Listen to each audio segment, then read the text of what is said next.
All right, Ambitions fans, let's get into it. This is the episode review of Season 1, Episode 17, Through the Wire. We start off the episode. It looks like Stephanie and Evan are toasting. Pretty much a celebratory situation for Stephanie, at least, because she got the, $2.5 billion settlement from Purefoy. Evan's kind of on the fence about it because you just put a dent into a major player in the city of Atlanta. And pretty much, we live in a situation where Evan isn't all there. What I mean is every time it seems like Evan is sitting down somewhere, he gets that's a running theme throughout this entire season, not just for Evan, but for several people, where every time it seems like they're having a moment with someone, they get a message and they have to run off somewhere. So in the midst of Stephanie and Evan kind of going back and forth, we get in a situation where he gets a text about Bella. And then we know that Stephanie has someone following him. I believe it's is it Rashid, the guy that plays Calvin on Sisters? He isn't just looking after what Evan is up to, but also looking into Steve Carlisle's dirt, because we'll find that Stephanie has a plan for her own father later on in the episode.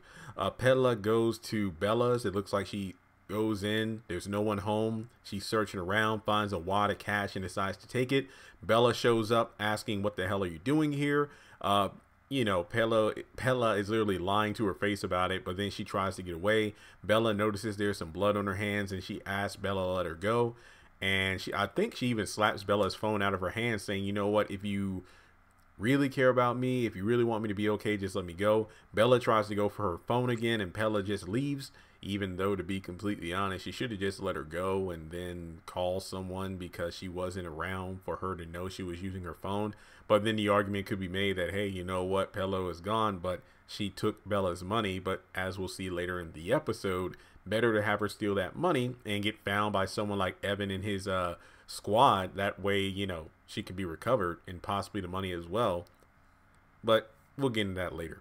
So they get into a fight and Pella is strong. Didn't she like choke? Wait, well, I forgot what's it called? Is it? She slammed Bella. I forgot. It's like she lifted her up and then like slam. Look, I'm not a wrestling fan, so I really don't know the correct terminology.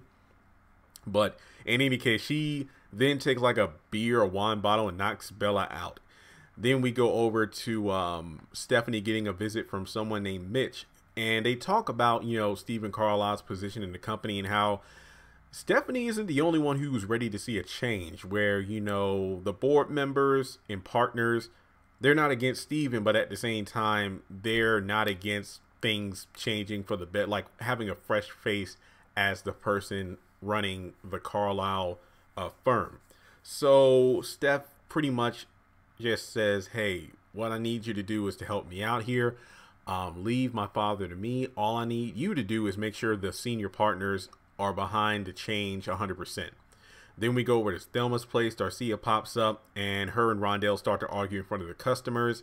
And then she eventually leaves. We go over to Titus and Amara. It looks like Titus is trying to dig deeper into the Purefoy company, because it's almost as if he's trying to bring down Purefoy from the inside out. And that might come back to bite him. Now, we also get Pella trying to burn Bella alive, because it looks like ever since she killed that one, Evans, security dude, she's pretty much lost it. I'm guessing she wanted to take Bella's money as an escape route, so she can split town. But luckily, before she tries to burn Bella alive, Evan and his remaining security guard pop in and save her. And I believe Pella's like, I want to kill you all, yada, yada, yada. And Bella is obviously shaken up over this. Rondell gives Senior's fiance the ring. I forgot her name. My bad. Is it Lucille? Well, basically the engagement ring that was meant for her. She gives it to her. And they talk about, the will for Thelma's place and how odd it would be for Senior to leave 2/3 of Thelma's to Darcia without letting Evan and Rondell know. But after, she leaves to go to her Bible study, Rondell opens Senior's phone, because in the last episode, the chief of police gave Rondell Senior's belongings that were still on his person at the time.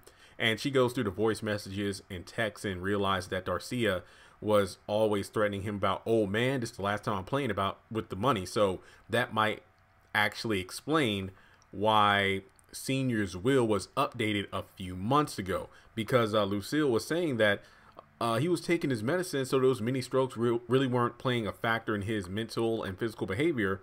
But he was getting these prank phone calls, so it seems like Darcia was calling Senior, and he would always brush them off as prank calls in front of Lucille for her not to worry about it. Then we get to Evan and Bella, and he pretty much Evan and Bella, and she pretty much, Evan is at his desk at work in the mayor's office, and he gets a phone call saying that Pella has been taken care of, and like, the less you know, the better. We go over into Karen and Amar, who are going over their plan of attack because Evan pretty much gave that message the night before. So Amar is pretty certain that, hey, you know what? We better come up with a stronger case, because if we go after Evan now, it's just going to blow up in our faces. So they pretty much just need to regroup. Amar is certain that she can come up with some kind of strategy in order to come up with a solid plan to bring down the mayor. And Karen then apologizes for the whole situation with Damien because, you know, she was wrong about the situation, but at the same time, they pretty much sweep it under the rug. But then Damien confronts Amar in the parking lot, and he's gotten to the point of thinking that it's Titus that's keeping them apart, and he's just completely delusional at this point, so he walks off. We have Hunter and Lori, and actually, I'm sorry. We have Lori and Titus, and they're pretty much, you know, actually having a civil conversation again about the whole settlement, because Titus was initially thinking Lori was there to chew him out over the settlement, but Lori said, hey, better to pay now than pay later, and hopefully save face with the company. And the fact that I'm going to have to do an entirely new rebranding of our, you know, company and our products. But Titus is, you know, pretty positive that they can work things out if they finally work together. But he's actually going through several boxes of old files and emails from a former employee of Purefoy. And Lori is pretty much looking over the boxes pretty suspiciously the entire conversation until she leaves the office. So Titus, when she finally leaves, kind of lets out a sigh of relief, because he's actually coming across some things that might make Purefoy seem even dirtier than it already is. And we have Stephanie and her mom talking, and this is pretty much, you know, Stephanie finding out all the dirt that her father's been doing, lets her mother know, and her mother already knows about it because, well, kind of like what Steven was telling Evan in the last episode when Evan confronted him about the whole fake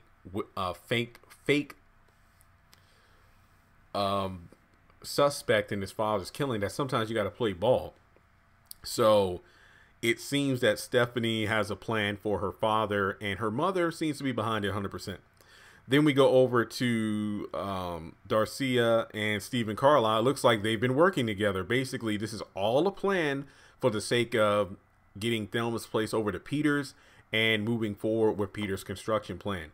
But the Thelma After Dark didn't work. The entire situation was her coming out to Atlanta for the sake of making Rondell lose it, you know, from the whole situation with Senior's will to making things unbearable to the point that they have no choice but to sell, but nothing's working.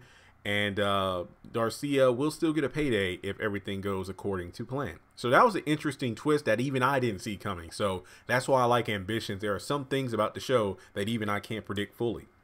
Then we go over to Thelma's place, and it looks like we have Ben, who was an old Purefoy employee who is, what was he eating, some oxtail or something like that? And he was just digging in. And he's telling Titus about how Purefoy company had a lot of stuff going down in the past, and a lot of things were said that weren't heard. We just saw the conversation happening, but we didn't hear what was going on. And, you know, Titus just tries to reassure him, like, look, we just had to pay a huge settlement. And what I'm doing now, I'm trying to find intel because I don't want any more surprises to pop up, because if so, Purefoy can go down. Now, as soon as Titus leaves, we actually see Ben get on the phone and call someone saying, hey, we might have a problem. And I'm just flipping pages to the next page of notes here. Then we have Stephanie blackmailing her own father with all of his under the table dealings, apparently being like an attorney for mobsters, and pretty much lays it out how it's going to go. What you're going to do, we're going to throw you a big retirement party as you step down as head of the Carlisle firm and turn power over to me. That's literally what she did, and I have so many thoughts about that. I'll probably do a separate video on that. But then we get a message about how Evan was seen leaving Bella's loft, so she gets the message from Rashid that, Evan just left Bella's and now it's her time to go pounce. We get Rondell and Evan again, and they're talking about how they want to use Darcia's messages and voicemails in order to fight the will because of the fact that their argument involving the mini strokes their father was having, and if that would have played a factor in him updating his will. So Darcia could lose everything, hence why she was upset with Steven, because she will probably have to go back home with nothing because of his plan. Then we have Amara, and there's FBI at her house checking the security to make sure Damien hasn't been around, and they're going to have security detail around the house to once again make sure he doesn't pop up again like he did in the parking lot. Evan goes to see Bella and says that the perilous situation has been handled, and they have sex. And during the time we see, I believe Bella is in a psych ward because she's literally snapped, so we probably won't see her again anytime soon. So I don't think she was injected with anything to kill her, but then again, that one guy said the less you know about what happened to Bella, the better. So could that have been a lethal injection, or was she legitimately in a psych ward? I don't know. I don't know. Let's see here. Steven and Marty are talking, and Marty is a female who's very lovely.